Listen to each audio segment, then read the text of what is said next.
for joining us today, this afternoon. We're both here in Hawaii time zone, but on different islands. So Hi. Well, great to see you. Thanks for having me. great. I wanted to kind of just let you introduce yourself and just kind of let us know a little bit about you and talk about your work. Okay. My name is Tyler. I am a certified breathwork and pranayama instructor, a Reiki master teacher, a meditation facilitator, a yoga instructor, a degree in international relations from Michigan State University. And related to this and how I got into this, I have been a dive instructor for 20 years here in Hawaii and own a dive business in Hawaii and have a PADI master instructor rating of about 15,000 dives with lots and lots of divers over the years. And so that all led to me founding and operating this health and wellness practice called Ocean Breath and Energy Work. Amazing. So I'm so curious. You you're very established as a scuba diver. You have this amazing college education, and then you end up doing breath work and energy healing. And so I'm so curious how you kind of got into this niche work in the energy healing. Yes. Yep. Very good question. Both from diving, both from a positive point of view and from a negative one. So we can talk about the positive first. But um, as far as, I grew up on the north coast of California. So my dad was a free diver and a scuba diver. So I was drawn to that very early. We ate abalone pretty much every day. And so as a kid, you're thinking, come on, abalone again. And then you realize as an adult, it goes for what, $100 a pound back then. So very fortunate and always drawn to the ocean. But fast forward about, so we're in California, and my dad said when I can turn 10, I can get certified. And I turned 10 and we moved to Michigan. So fast forward 20 years, I No was, oceans in Michigan, huh? yeah, well, I guess there's some great diving there. I just didn't do it. But fast forward 20 years, I was living and working in New York City, and I came out to Hawaii to become a scuba instructor. And so fast forward through all of that, basically did that 4 dives a day, every day for 15 years. And that led to some of the negative stuff that we can probably talk about in our next question. But as far as the positive stuff, I got to teach and dive every day. And so that was amazing. Met some incredible people. And I took some time off to focus on this, but now I have returned to my business on Oahu. And now I'm doing both my breath work and Reiki as well as diving again. So the break was really good. But yeah, worked for a shop on the North Shore for a decade. I had my own company for about 5 years, and now I'm returning to that company.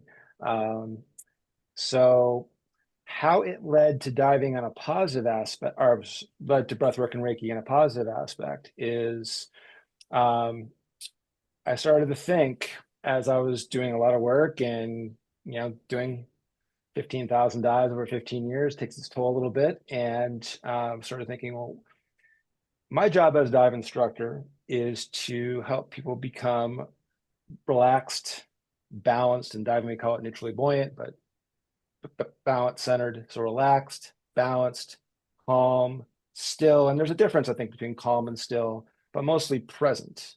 And to get them to that point where they are relaxed, balanced, calm, still, and present, I sometimes had to get them through a considerable amount of anger, frustration with not getting the skills right, anxiety of being in the ocean. All Yeah. that comes from fear. So started the wheels very slowly started turning, like, what if I could apply this outside of the ocean to everybody? That how to get people to a place where they can be relaxed, balanced, calm, still, and present in everyday life. And so that is kind of the link, but also, again, part of the negative part of my time doing that is I kind of basically worked myself into the ground, and the diving took its toll. And so that led to taking a break from it and coming out here to the Big Island. And from that path, I did a lot of reading, a lot of research, and also my mom has been an energy healer for 30 years. So I obviously asked her a lot about this, and that led me to getting into becoming first a Reiki master and teacher and practiced that. But then I was having a hard time, especially from my world, from the diving world, getting people into energy healing, particularly doing it remotely and that's what I focus on. I do it in person, but mostly it's remotely. Really hard people, it's very esoteric, very hard people to wrap their heads around doing it remotely. So it was the breath work actually that became the bridge to that. Because breath work is something tangible. You can do it. You're literally doing it yourself, whereas Reiki is passive. So the connection, and through the research and study, I did a lot. I read before we even got to the Reiki and breath work. Who did I read? It was actually did a lot of reading about cognitive behavioral therapy and dialectical behavior therapy, and Mhm. basically the bridge of radical upset. The main thing of dialectical behavior therapy is radical acceptance. And I can't say that word twice, but that led to more reading about philosophy, and I read the Dao De Ching from Lao Tzu and talking about the concept of Wu Wei, and that is very much connected to diving. In that in diving, everything is the opposite. When you go down, there's no problem at all. You can go down as deep as you want, as fast as you want, as long as you equalize. The safety issue is going up. We have to ascend slowly so our body can adjust to the change in pressure. So everything is relaxed. And in diving, the less you do, the more control you have. And that's very contrary to how everyday life works, right? And so that essentially is the concept that Lao Tzu is talking about in his work, Dao De Ching, talking about the concept of Wu Wei, which is non-action, um, non-doing. So basically, the less you do, the more control you have.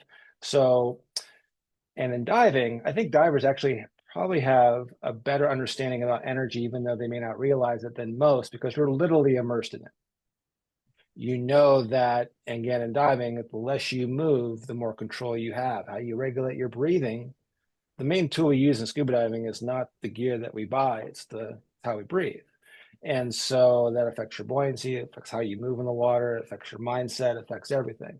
So the bridge between the two really makes a lot of sense, but it took me a while to get there. So Fascinating. from, yeah, but so that's a little bit of how diving on the positive way relates. But then again, there are some negative things too that led me on this path.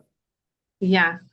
I'm so curious. It's so interesting to me, like when you were talking about how like your dad was a scuba diver, your mom was an energy healer, and you kind of brought those two together with this Very practice. much. Yeah. And then you're talking about all these different ridges of with the breath work and the scuba diving. So interesting.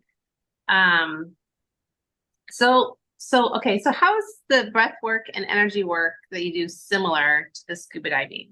Like you kind of mentioned a couple things that Mhm. are fascinating to me with understanding the energy of it. Right. Well, I think it all kind of boils down to being present and diving, and then with this work, it's being present. When I would train dive professionals, so I train all levels from beginner divers who have never seen the ocean before, and all the way to people who are now instructing and have their own companies in Maui and Oahu and even here on the Big Island. Um, but when I'm training dive instructors, what I tell them is that there are constants and variables in diving professionally, just like life, right?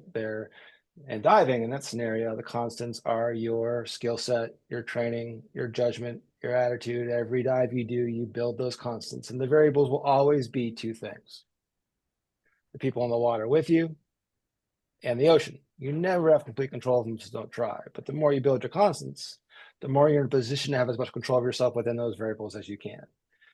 The relation to breathwork and Reiki is that there's three constants in life, right? Our breath, our energy, and change. So the more you focus on your breath and energy, the more you're in a position to have control within that change. That's always going to happen. I just can't avoid that. So that's one thing I think is probably the philosophical connection. Trying to think if there's anything else. I mean, that's Missing great. it. Yeah, I think it's really interesting. Um, so just before we dive into some deeper questions, I just wanted to Mm-hmm. ask you, like, who's your ideal client? Like, who do you work with your energy and breathwork sessions? I imagine that's maybe a little bit different than who's coming to you for scuba diving instruction. And then kind of how do you work with them? You talked a little bit about how you prefer remote healing. So if you could Mm-hmm. talk a little bit about that. I would say my ideal client is the one that I have, and that's a cop-out answer, but mostly people who have never done it before a lot. And then I do it. I set it up basically. I recommend people do segments of 4 sessions because just like going to the gym once, you do it once, especially doing it remotely, and they're kind of blown away by it. You know, but it can be a pretty surprising experience how some guy in Hawaii can make some one in Berlin or Barcelona. A lot of my clients are in Europe. Um, in London, feel something. I mean, literally feel something, and it's a shock to the system. So I recommend people do a number of them. Start with 4. So one, they can just kind of get used to the idea, but also it's basically a mini breathwork course. So every session I do, I add to it. So a lot of my regular clients now are divers or people that I have dealt with and trained, and they know me. And kind of when someone says, "Yeah, I'm essentially helping you use the force, and I use the force, so we can use the force to heal," and someone thinks I'm just batshit crazy, it helps to have people know that I'm not, and that to know me. But as I'm branching out to folks who aren't involved in diving, and that's the point of this, like I said, is to take the principles of being a dive instructor and melding that with the other modalities of breathwork, pranayama, and Reiki, along with elements from meditation, the Wu Wei philosophy, yoga, with diving, and melding that together to appeal to everybody. So my ideal client is the one I'm working with, but I really love it when I have someone who's never done this before, and just seeing their facial expression. When I first started doing this, doing the Reiki, I would do the initial briefing like we're doing right now, and then turn off all electronics to emphasize the point that we don't need to have a connection for there to be something happening. But then as I was doing it, people were having pretty strong responses to it. So now, just as a matter of safety, I have it on video so I can see how they're responding to it. Because we all, again, what essentially breathwork and Reiki are doing the same thing in 2 different ways, in a lot of ways, and they're clearing energy blocks and balancing the energy centers. And people attach to those blocks, though, and it can be a very strong reaction sometimes. So, long answer to your question. My favorite client is the one I'm working with, and I love it when I can see their face afterwards. I see it before, and they're dealing with stress or anxiety and a lot of doubt and skepticism. And like, okay, I'll do this because I like you, Tyler, but I don't expect this to work. And seeing them afterwards, and their whole face has changed. Their whole body has changed. Everything has changed because of the process. So that's why I think, to me, just from a joy aspect of seeing someone doing it for the first time and thinking, oh my gosh, this not only did it work, but this is a life-changing thing. So that's pretty cool. That's awesome. And just to clarify, like the form of breath work that you're working with, it's called Oceanbreathwork, something that you kind of created from all of your training and past experience and your background as a scuba diver. So we'll get into that too, because I want to talk a little bit more about kind of your version of breath work, Okay. which you and I did a session, and it was amazing. And I've done breath work sessions before. I'm also a Reiki master, and we had an incredible session, which really was great for me. Cool. Right on. So I wanted, and then also just when we first met, I did your birth chart, right? Mhm. So because I'm into astrology, and you have this really deep connection with the water element in your birth Mhm. chart. You have, I think you had your Cancer sun, and you have a Scorpio moon and some other things too. But so it makes sense to me that you'd be this like diver with an incredible amount of dives under your belt. Um, And so we talked a little bit about kind of what brought you to scuba diving, and there was this family connection. Um, but like, what changed you like through your dives experiences? Like, what was the kind of mystical thing that prompted you to want to become a seeker in other ways? Well, again, I think it was a combination of two things, both positive and negative. As far as the ocean breath, I just want to clarify that I didn't invent the ocean breath. It's basically based off Ujjayi pranayama.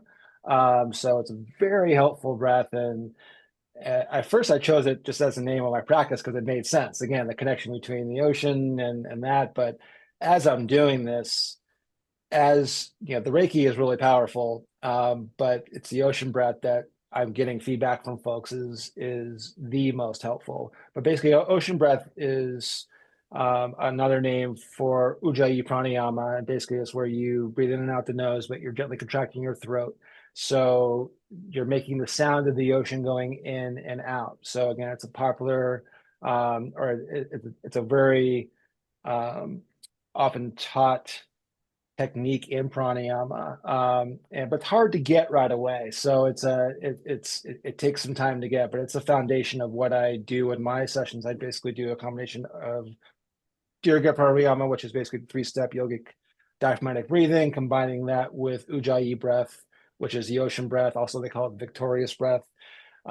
So but the reason why I chose that kind of as the foundation of my practice is in order for us to really receive the Reiki energy. And again, people who aren't familiar with it, and if I get off track, please bring me back in. But You're fine. the um, again, pranayama, as you know, and probably most of your listeners know, is basically prana is the word for life force energy, and yama or ayama, it means to control or to extend.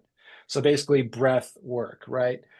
Reiki is a Japanese practice and word. Rei stands for universal, ki for life force energy, and it's a Japanese practice been around for 100 years. But he based it off the founder of it, the founder of it, Dr. Usui, based off of millennia of practices that goes back from the beginning of time. So, but what they both do is basically working with energy. And again, every culture except for Western culture pretty much has a name for it as far as, so in Japanese, in Japan it's called ki, and chi, in China, so we've heard of Tai Chi, Qigong, prana, obviously in yoga, Shakti, and here in Hawaii it's called mana. And pretty much the only, and this does kind of lead a little bit into my interest in it as well. It's not just the diving, it's not just the healing, it's also, and again, the only culture that doesn't really have a name for this chi or ki or prana or mana or Shakti is ours, but we know it as the Force from Star Wars. And so I'm a 4 year Maybe old that's boy the right Western now. name. Yeah, pretty much. And we all have heard the explanation, right? Based off Obi-Wan popular. Kenobi telling Yeah. Luke Skywalker that it's energy field created by all living things that surrounds us, penetrates us, binds the galaxy together. And so that is essentially what we're doing. Whereas pranayama and a lot of the branded breath work opens up and clears the energy system forcefully. Reiki does it very passively. And so, and that is a connection to diving, in that in order to really tune into the ocean and really have control within the ocean, you have to be calm, still, relaxed, balanced, and present. If you don't, like, we all live in Hawaii. We've all seen big waves come in. If a big wave comes in and you're standing up to it, you get knocked over. If a big wave comes in, you turn your back to it, you get knocked out. But when a big wave comes in, you dive into it and the energy goes right over you. And so the same thing with this. And so this approach, and basically whereas ocean breath was not something that I did, the bringing them together is something that I did do. I have, it's a signature thing, I would say, just because of from my diving background and knowing that the more still you are, the more you feel the energy of the ocean. I mean, again, divers, I think, have more innate understanding of energy than those out because we're literally immersed in it. You can feel it move you. You can hear sound 20 times more. You can feel you get colder faster. All these things, the energy around us affects us more profoundly in the ocean than out. But it's the same thing. There's getting to the foundational breath that I use. So my sessions are basically, I do a breathwork lesson, then I do a guided breathwork session, and then I do a distance Reiki session. So essentially the client is focusing on their breath and in a meditative space while I'm doing the Reiki. But doing the breath work, which again, people can use after the session, that's part of it is, I teach them techniques to use on their own, but Yeah. but the Reiki is something that I help them with. Um, but the connection to diving again is being still, so you can essentially use the breath to tap into the force. As a Reiki master, as you know, our job is to be a conduit of that energy and not necessarily sending people our energy. And that's another caveat too. People wonder how we can do it remotely. Well, we as Reiki masters know that it can be done remotely, but I think more importantly, I'm helping people tap into their own energy. And so that can be done from anywhere. And so by being relaxed and calm and still and present and being in that space, the energy can work far more effectively. There's three quotes that I use in describing what I do. One is energy finds the path of least resistance. So all we have to do is think of water, Yeah. right? To know that's true. A stream, a river, whatnot. We can visualize it, we can see it. Water's going to flow through the path of least resistance. The second quote is a Nikola Tesla quote, that if you want to understand the mysteries of the universe, think in terms of energy, frequency, and vibration. And all we have to think about is music to know that's true, right? Right. And third, I'm sorry, the third quote speaks to the distance part. It's the Einstein quote of spooky action at a distance, talking about quantum entanglement or entrainment or the Hermetic law of similarity, but basically all of those posit that we're all energetically connected. And was also a thesis of Lao Tzu in his work that influenced what I do, and the concept of Wu Wei and unattached action, effortlessness, exit. I can't speak. Effortless action. So yeah, so that's in a very whining Yeah. way the connection of all that. The similarity. I think you said to me in one of our first conversations that you wanted to be able to share what you experienced under the ocean as a scuba diver with people that were not under the ocean. And Right. this kind of what got you on this path of inquiry. Yeah, I mean, there's basically two questions that I asked myself as I was doing this. Is one, like I talked about before, if I could help people become relaxed, balanced, calm, Yeah. still, and present in the ocean, why can't I do that in real life? So the answer is yes, I can, and this is what I'm doing. But the Yeah. second part of that question, the sub question was, what if I can give people the visceral, highly unique, special feeling of being in the ocean and tapping into that energy?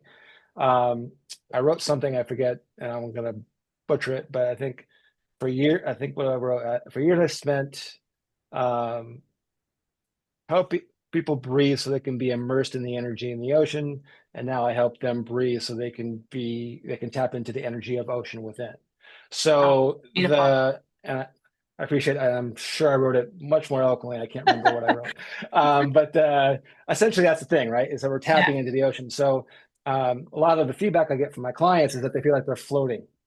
So that's one. Okay, well, that's diving.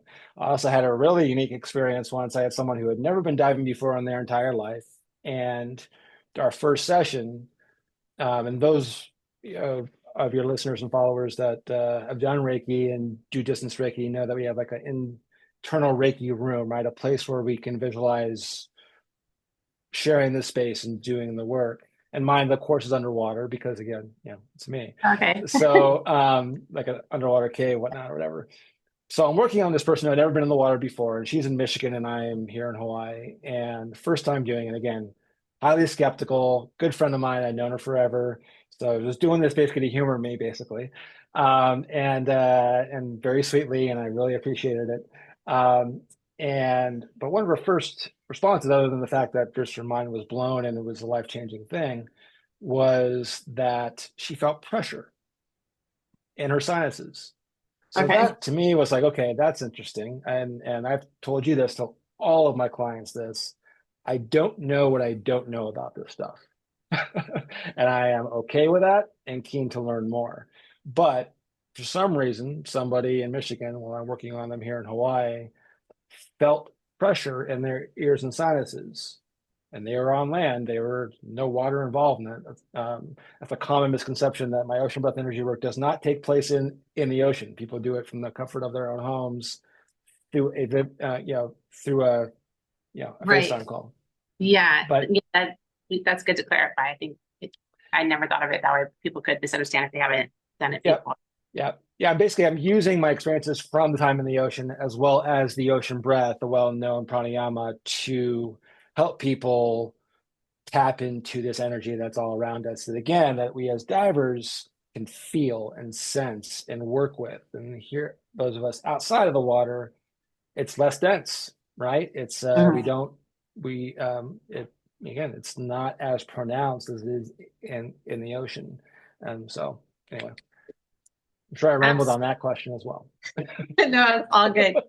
Um, so then I just wanted to kind of tune into a little bit, like a little bit deeper dive into your spiritual experience. Like, so as you started on this path, you've been a successful scuba diver, and then you decided to kind of learn Reiki and learn the breathwork techniques. And most of us who are on a spiritual seeking path, we have these experiences where we kind of raise our consciousness or our vibration, and then we start to have some kind of consequences to that in the real world, and we call that a dark night of the soul, where different things will fall away from us, things that we're no longer aligned with, and it'll be a big shift in our material existence, which can be challenging. Really, did you have an experience like that, like a dark night of the soul experience?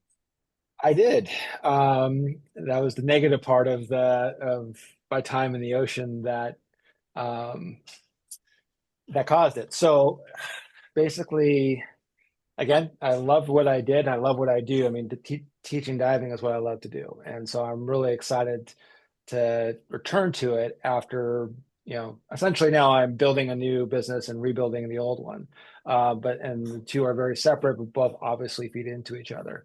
But it was my experience doing that that kind of pushed me in on this path. Again, doing 4 dives a day every day for 15 years, it racks up a resume, but it takes a physical toll. So I was taking up to 20 Tylenol a day just to get through the day, and I was taking up Wow. to 20 plus Tylenol PM at night to sleep. I was drank myself to sleep basically. Needed tons of caffeine, energy drinks to just to function. Terrible diet. I lived in Haleiwa, and there was a guy named Nate, the food dude. He was the precursor of Uber Eats and all the stuff that we have now. He was a pioneer, but I knew him on a first name basis, so that's not a good thing. Delivering Um, food. yeah. So not a good diet. So physically, it took its toll. Mentally, I made some bad decisions. I walked away because of this from not one but two businesses that I worked really hard to build. One I worked with a dear friend of mine that she considered me her partner, um, and um, but yeah, because of what I was dealing with physically and mentally, walked away from um, that business and the one that I built myself. Emotionally, I was dealing with deep depression and grief. Spiritually, I kind of had a debilitating existential loneliness. I guess no other way to say it. My job was completely social. I met incredible people every day. I worked with incredible people every day. I lived where I live on North Shore in Hawaii, some of the best people on the planet that I love to this day. But I was existentially lonely. I was not in a good place at all. I mean, so I lived in a studio on the beach in Hawaii, and I was diving every day. I was living the dream that essentially turned into a nightmare. So I walked away from it. I dubbed it as a scubatical. The second one I did one at 18 where things were Clever. so bad. Yeah, I just walked away, and rather than just say I'm leaving, I say, okay, I'm taking a break, call it a scubatical. And that was in 18. I came back, and literally when I came back from that, I realized that even though the time away was good, I didn't make any progress in how I was feeling. And so I spent the next 18 months building up the company enough to sell it basically. And then I walked away and came out here to the Big Island. So um, that that was part of the dark night of the soul. And then I came out here to the Big Island. I found a cabin in the Puna jungle, and I set myself to figuring out what the heck is going on. How can I live that life? And I absolutely love what I did. The problem wasn't what I did, it was the physical, mental, emotional. And because of all that, I was financially 6 figures in debt because I stopped taking calls because I was such in a bad place physically, mentally, emotionally. I stopped. I built up a business, and it I really didn't want the phone to ring, and sometimes I just turn my phone off. So that's not good, especially those of us who live in Hawaii know that it's not easy to live here. And so when you're dealing with those demons, it doesn't make it any easier at all. So when I came out here to the Big Island, I have family here, so that was a big reason why. But I also needed to, you know, resort to solitude. So I got the cabin in the jungle, and then we had a something tragic happened in the family, and we're coming back from the funeral. That's when the whole country started shutting down for COVID. So I kind of got a head start on the social distancing before everyone else had to. And so from there, my dark night of the soul journey basically was being in solitude there. And it was a beautiful place surrounded by jungle, no one around. A great couple owned the farm there. It's basically a fruit farm here in Puna. But the cabin was completely isolated, and I was basically living in Jurassic Park. It was pretty amazing. Wow. Um, but I still, again, was struggling with the demons. I wrote a book. No one will ever read it because it was a great story. I had fun writing it. And then I read it. I'm like, I put everything into it and I said nothing. Didn't fix Oh, anything. It wasn't nearly as cathartic or therapeutic as I'd meant to be, because even though I put everything in there and it was fun, at a beginning, middle, and end, it made sense. It clicked. It was like, okay, this is a product, but it said nothing. It meant nothing. So no one will ever see it. I'm rewriting it now from a different tweak and perspective based on what I've done so far. I'm really excited about that. But the writing, so the solitude didn't help. The writing didn't help. I walked, those of you who are familiar with the Puna side of the Big Island I live, it was basically a triangle. So it's right where the 18 lava flow. Actually, when I took my first sabbatical, I stayed at that cabin, and that was right before the Kilauea eruption. So where I was living completely changed, except for oh, where the swath of jungle where I live, everything next to it was completely wiped out. So so after being in solitude for long, and again, the one cool thing though is that I'm a huge Giants fan, San Francisco Giants fan, and the cabin had no cell phone, no bars, no nothing. I had to stand outside of a mango tree and not get hit by branches and to get the one bar of cell service. But the one saving grace that I think the universe was telling me I was where I was meant to be was the one radio station I got played the Giants. So the only communication from the outside world got the team that I've been following my entire life and love, and that's my pastime is listening to the Giants game. So that was really cool. But that in and of itself doesn't get you out of dark night of the soul. So I would walk from the cabin to a place called Cape Kamakahai. It's the easternmost point of Hawaii. And so to Hawaiians, ancient Hawaiians, it is cherished for being, and it was thought of as being a healing place. And I that was it's where the just talking to a local native Hawaiian who lives on Big Island who was telling me about this place where the currents meet the land right there. Yeah, exactly it. It's where the ocean and it's where the water and the light hits the state, but the island first. And right. so then there's a current that goes that pretty much, and I could be wrong about this, but I think from like Antarctica, South America, it doesn't Hmm. touch land until it hits that point. Yeah. So, so the ancient Hawaiians would take people there to be healed. Along the trek that I would walk, so basically, I start from the jungle, I go to the Cape, which again, you had to climb over lava rock because of the lava flow. The road that used to exist was, was basically wiped out. They call it the Four Corners now. It's just the one corner because of the lava flow. That was the And lava eruption that happened kind of right after the pandemic or during. that was in 18, actually. That was Oh, before the pandemic. Yeah, and that's what I think they call them Champagne Ponds. There's a whole subdivision that was just wiped out. yeah. But there's a new beach there. Basically, it was basically brand newly formed beach. And on that hike in that area, there's actually an ancient Hawaiian celestial navigation. There's a place called the Mango Road that ancient Hawaiians pre-contact built a civilization. They planted mango trees for shade and for food. So it was really, but it's not part of the national park. It's all mostly private land. So it's not, but there's ancient structures there from before pre-contact days. So anyway, so the solitude didn't work, the riding didn't work, and now I would take 14, 17-mile hikes along the coast. But what was cool about that, and that's what really started this process. Again, a very long-winded answer, I'm sorry. No, this is But great. is walking on, again, the ocean was right there. Again, walking in the winter, whales are breaching, and I would walk for hours and never even look at the ocean because I was just focused on my footsteps. Because Hmm. one step, you're falling down a cliff into the ocean, and it says it's most probably one of the most dangerous coasts in the state because of that current, because of all those factors, because of the lava flow. I mean, it's as Very wild. wild as you get here in Hawaii.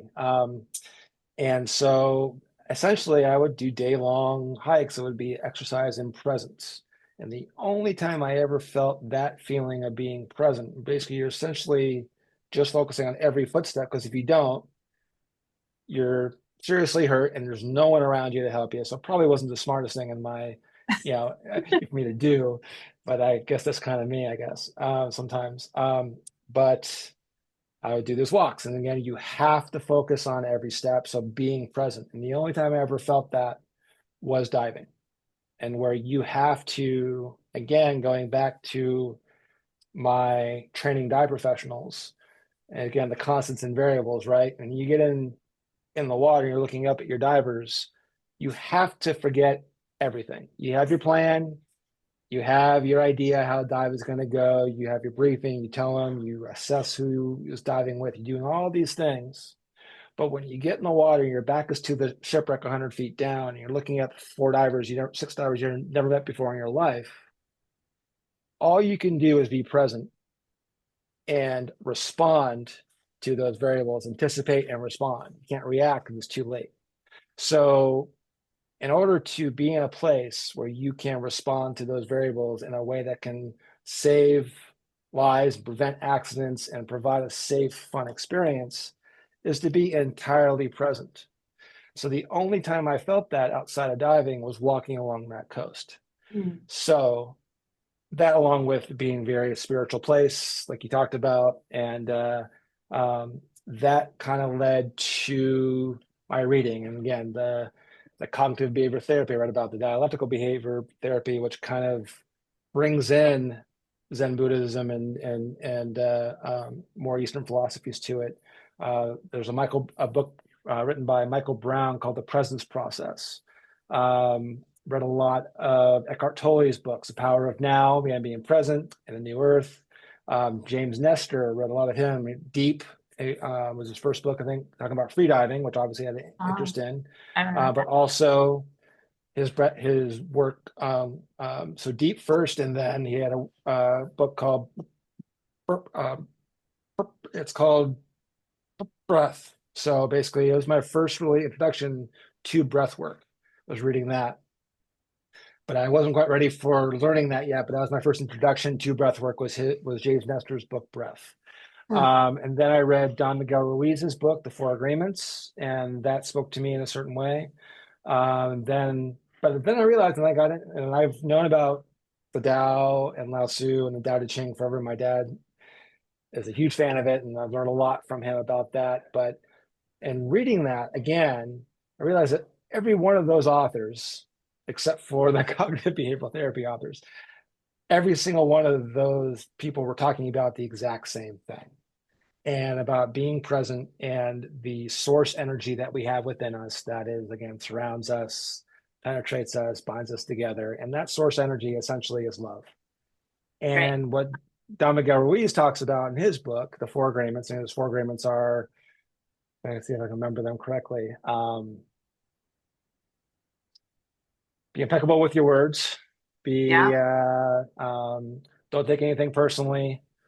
Never make assumptions and always do your best. But beyond those bullet points, his main premise was once we're born, we have that source energy and that life force energy. And from the moment we're born, society, he calls it, you know, basically culture, right? The institutions, whether it be family, educational, government, whatever it is, starts pouring black tar oil crap over that light, right?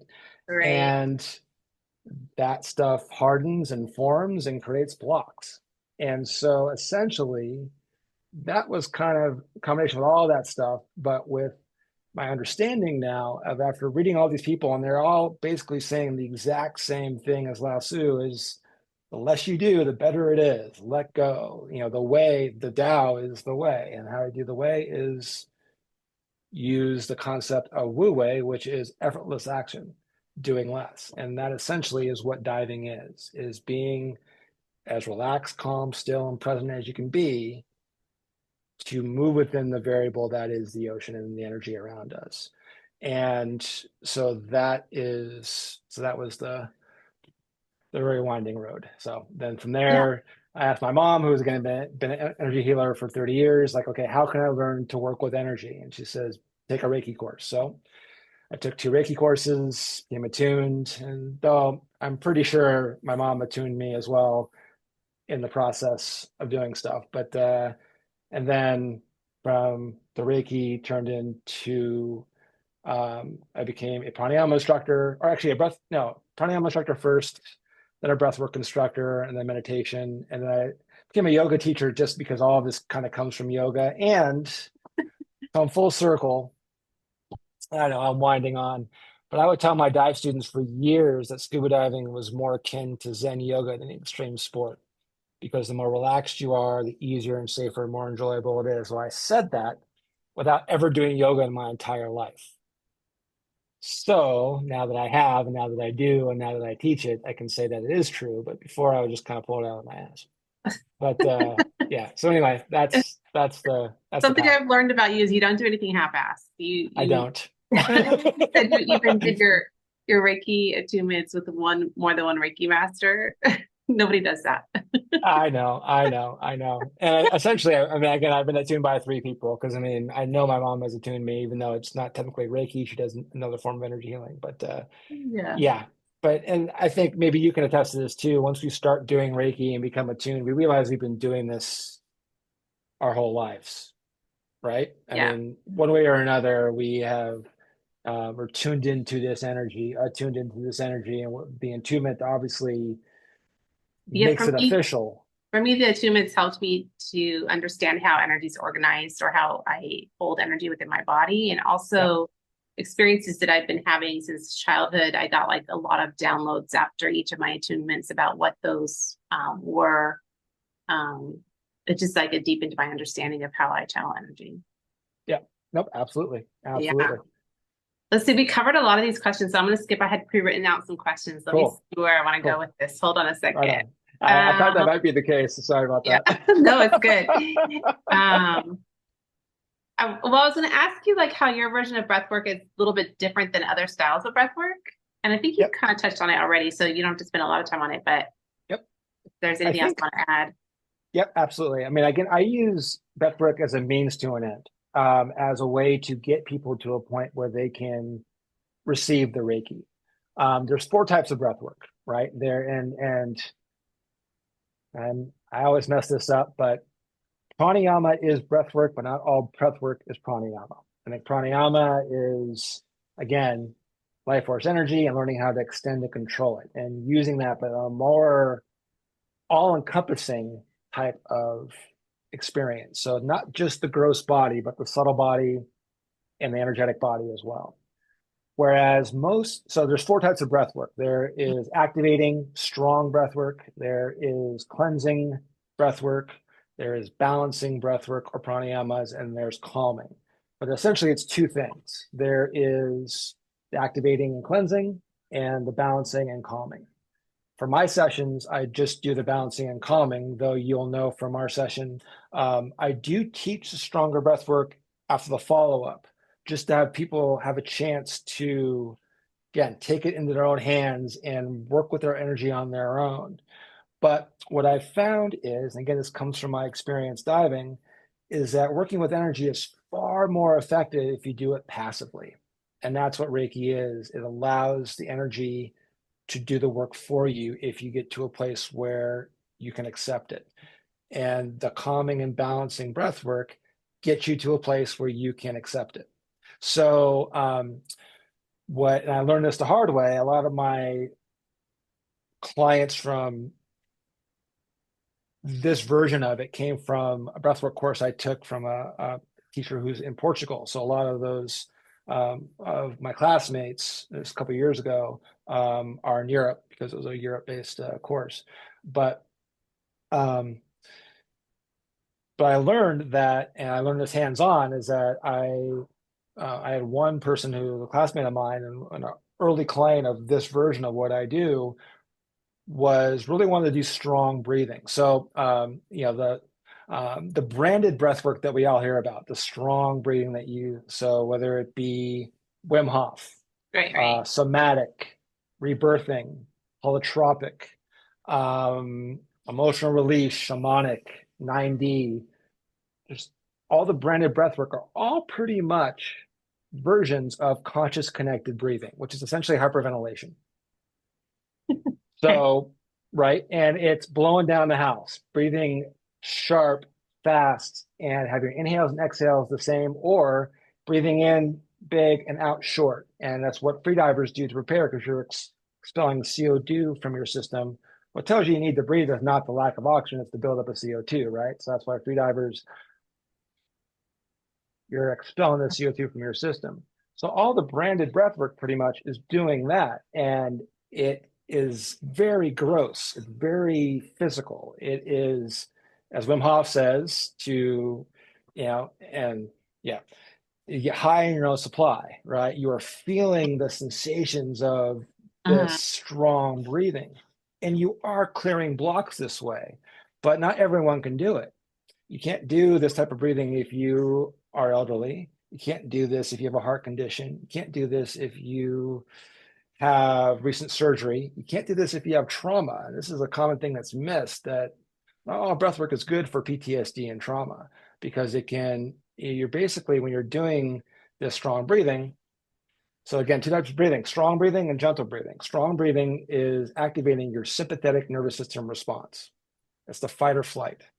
So it gets you going. It's when we all have felt this, when we are in the go mode, as my scuba instructor would say, when stuff happens, you're in go mode, your sympathetic nervous system is tripped and you are basically just acting, right? You are fighting or, fight or flight.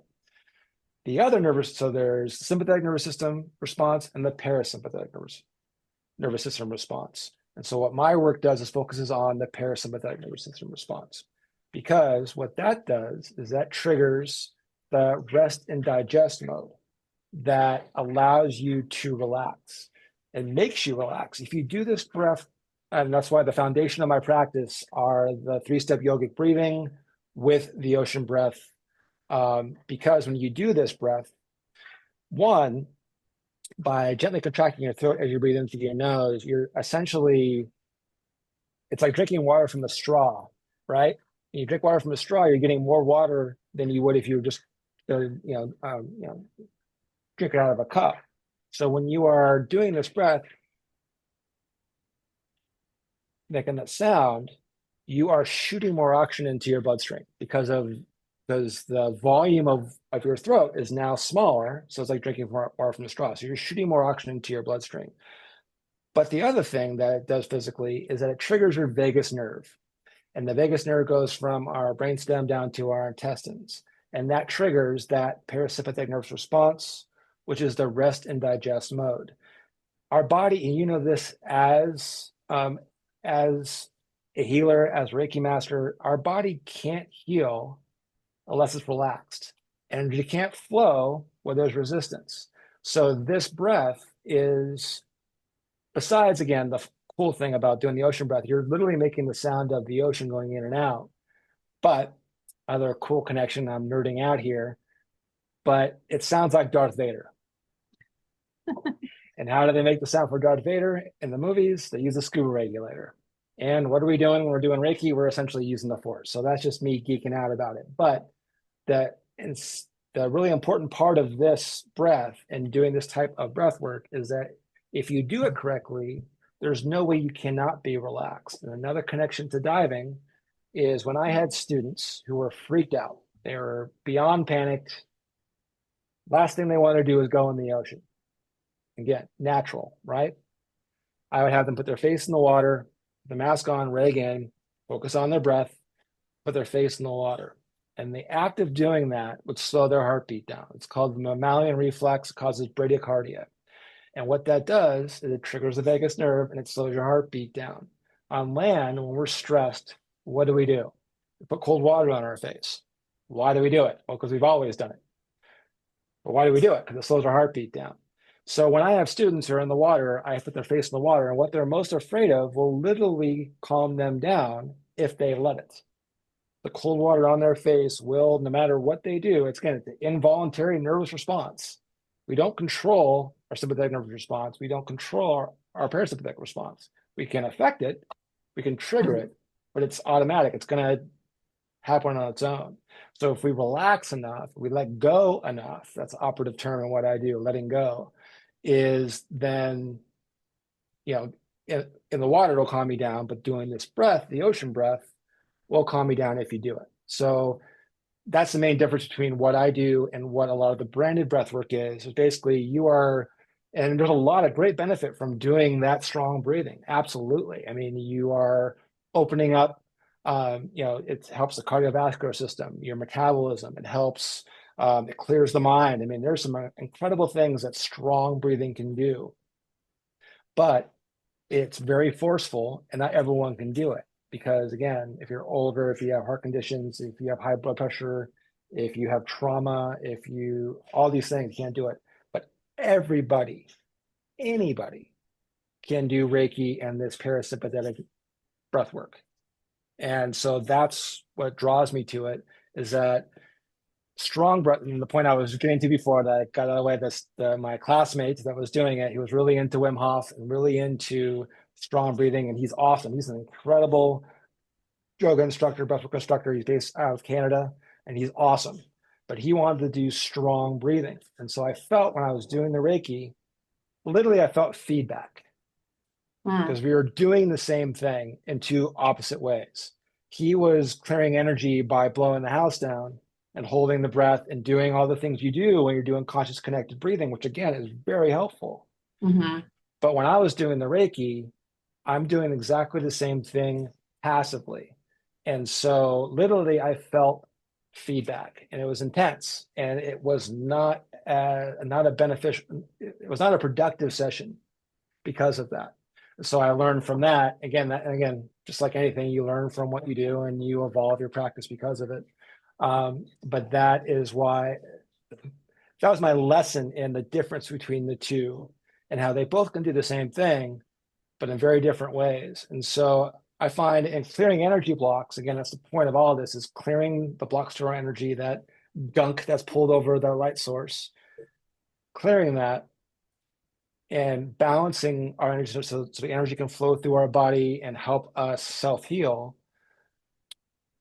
doing it with the strong breathing is about 10% as effective as doing it through Reiki and parasympathetic response. Mm, It's exponentially more effective in my experience yeah. because people are relaxed. And that again is a concept I've got from the diving, is that the less you move, more control you have. And again, that's what the Wu Wei is about. That's about what non-doing is about. It's kind of, that's how it all goes together. Yeah. So yeah.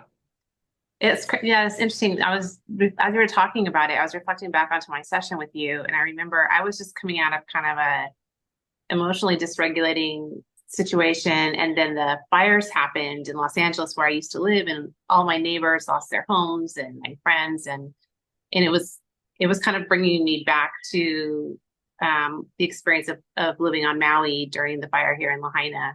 Yeah. Um, so it was kind of a wild week for me. And then we did the session, and all Yeah. week I had been needing to like distract myself because um, I wasn't in a calm place.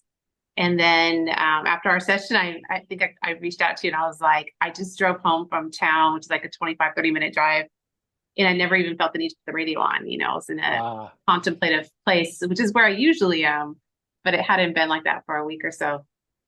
So it definitely I did feel the calming of the nervous system. And so then I gifted a friend of mine a session with you yep. because he's also in a very heightened stressful state in Los Angeles right now, and he said it helped him immensely. He actually wants That's to great. see if he can have you help him translate what you do into Spanish so he can get some of Yeah. his family members involved. Yep. Um, Yeah. yeah. So I think it's really helpful That'd be that awesome. whole calming of the nervous system in such a non-stressful way. It's a lot better than turning to, a glass of wine or something, which I think a lot of people tend to do.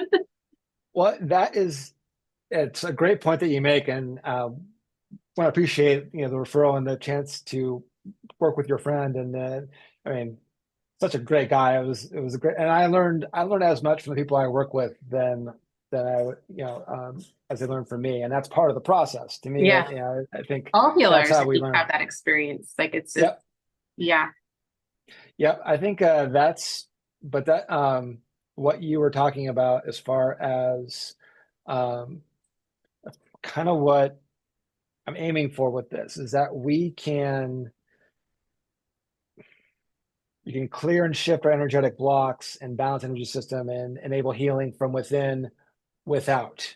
And that goes back to my story and the dark night of the soul stuff, is that you can feel extremely relaxed without pharmaceuticals, without drugs, without alcohol, without plant medicine. And I will say this again before I go, say the whole thing, is that, as you know, as a Reiki practitioner, this is not supposed to, this is not a replacement for medical care and for, um, you know, 100%.